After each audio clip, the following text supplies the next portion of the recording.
Yo, what's up guys? Cory Sandhagen here. Welcome to the channel. Today we're going to go over my top 5 knockouts of the year. Not only that, but let's talk about a little bit why they happened. Let's break them down. Let's get into it so that you martial artists out there can learn from people's mistakes and from people's greatness. Let's get into the videos. Like and subscribe.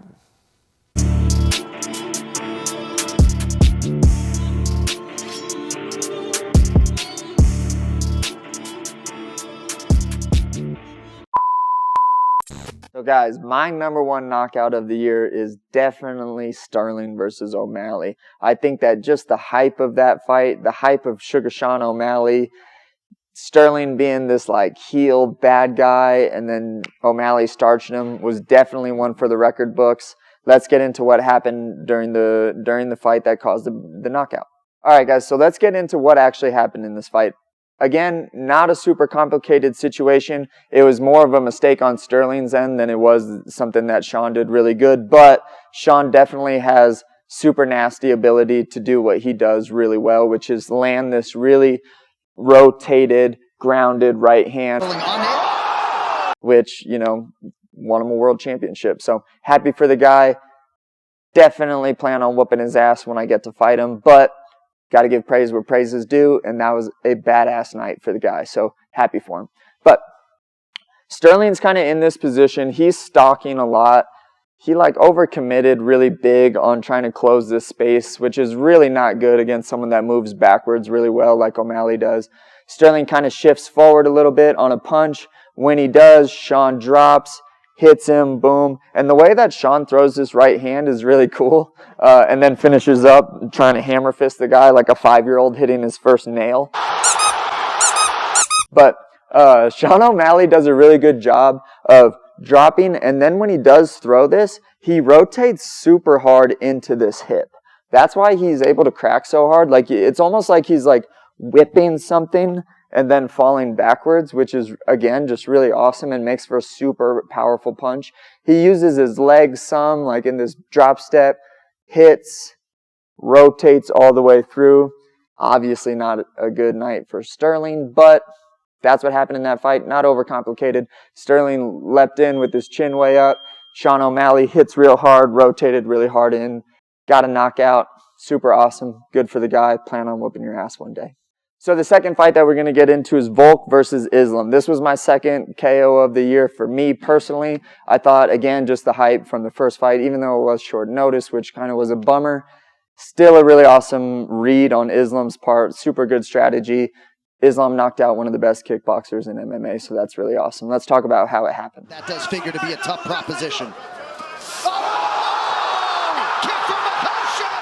So I'll be Islam. Elias here is going to be Volk. Again, not a super complicated situation. Islam scores a couple body kicks here. Boom. Couple body kicks in the first round. These gloves do not cover your face the same way that a kickboxer's glove does. It doesn't have that extra, you know, like whatever that is, 2.5, 2 inches, where you can protect all of this stuff. A lot of these open stance body and head kicks, the person on the other end kind of has to decide.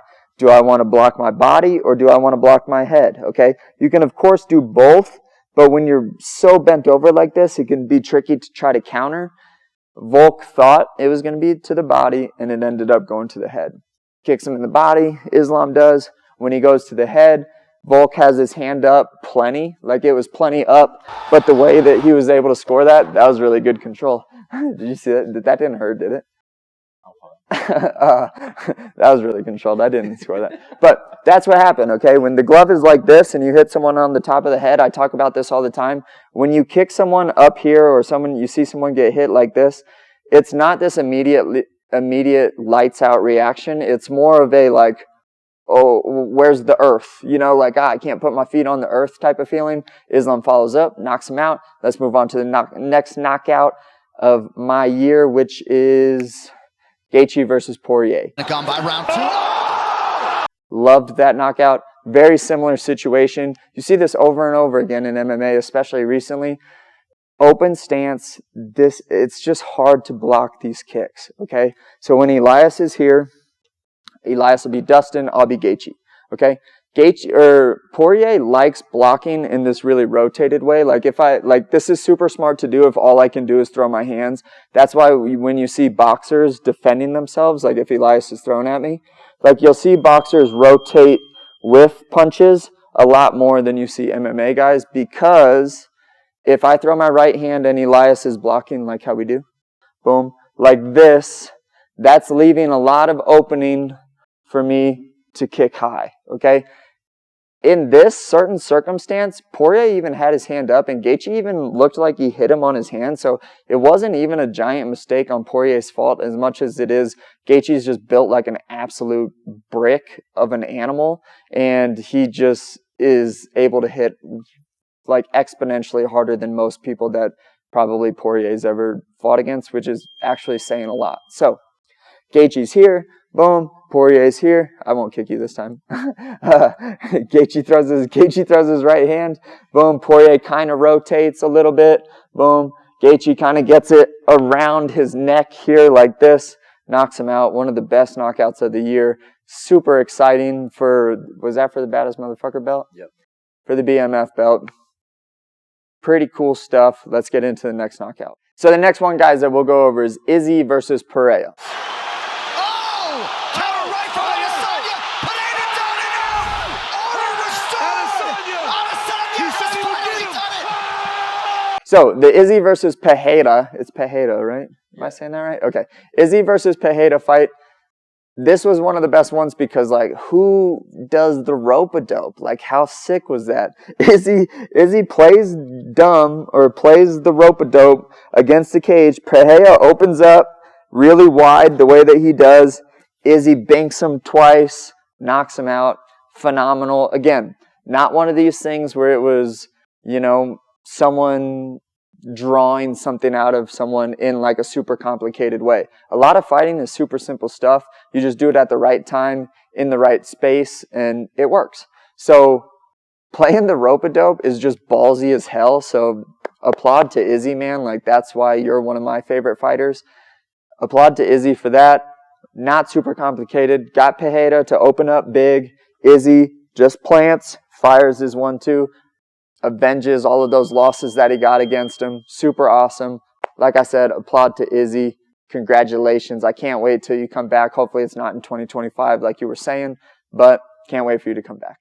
All right, guys, number 5 on the list for me, just because it's, again, super simple things that are hurting people that are of the most advanced world-class level that we've ever seen in fighting, and still these really simple things are working. So, let's get into Pereira versus Sean Strickland. That is why a level change or a shot on Pereira would be good, because he's... So again, guys, I know I keep echoing this. Nothing crazy, okay? This is like one of the oldest tricks in the book. Strickland, Beef Strickland. So Strickland's being this guy, okay?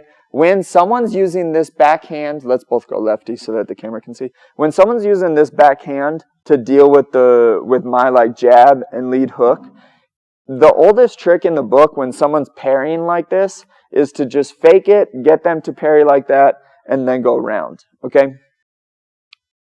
Like, I feel like I learned that almost in like week 2 of where I started training in kickboxing.